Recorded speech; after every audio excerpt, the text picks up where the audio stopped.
Hey, it's John. And that's my time. It is Monday? Yeah. That seems about right. Yeah, Monday the 18th of May. And as I have been wont to do, I'm talking about the show I'm watching currently, and it's still Seven Deadly Sins.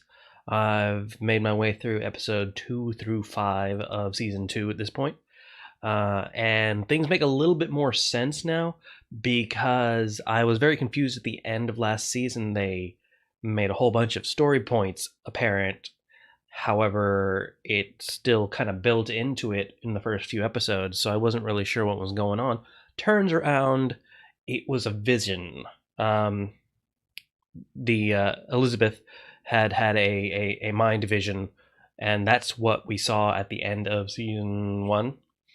It wasn't very clear that that was the case. I'm not sure if they maybe like retconned it or something, or maybe I just wasn't paying attention. I don't know. I'm willing to give them the benefit of the doubt. It was just a weird way to transition into the second season to have given away most of the basic plot points of the second season before the like that don't even happen until after the first few episodes. So it was a little bit off to me, but now I guess we're on the same page now. We're good. We've discovered the evil foil to the seven deadly sins is the Ten Commandments, which makes sense. They're keeping a theme here. I get it. And so there's a bunch of demons from Demon World that have been released now because of the guy who took the demon blood in the end of the last season, and his best friend. I guess his best friend was possessed by one of the demons, so that's a thing, and convinced him to release the demons, do the final steps to make sure so the Ten Commandments could be free. So now they're doing a thing. They're getting ready, but they're still powering up. So I guess there's that. So we don't have to worry about them exactly yet. There's that minor matter of their like powering up by stealing people's souls and eating them, but that's slow roll. We're fine. Everything's fine. Gother gets real dark. Takes the one of the holy knights, or the one of the holy knights that had the little brother. She was acting as though they were in a relationship, and it turns out Gother was manipulating her mind to make her forget about her past traumas, including her little brother, which was real bad. And they corrected this little mistake. It was Elizabeth and Meliodas, I think, figured it out, and they were just like, "Stop that!" No. Turns out Gother is a doll of some sort, like a doll that's been given life, which is kind of cool.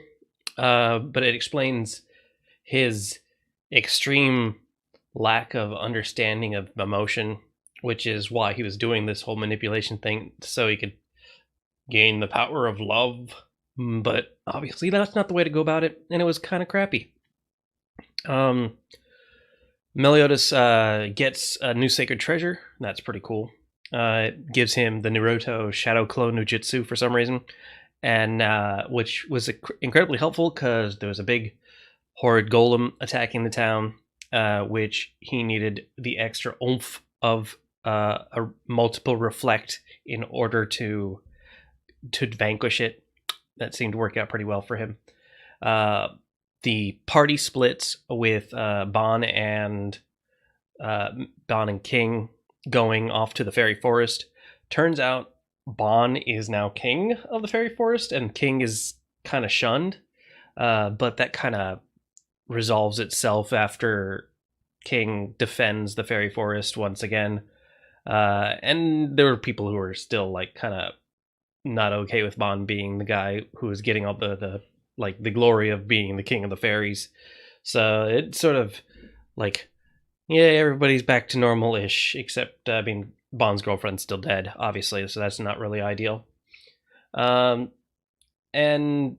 that's pretty much what's going on in those few episodes. I'm kind of getting into it still. We'll see what's going on next week.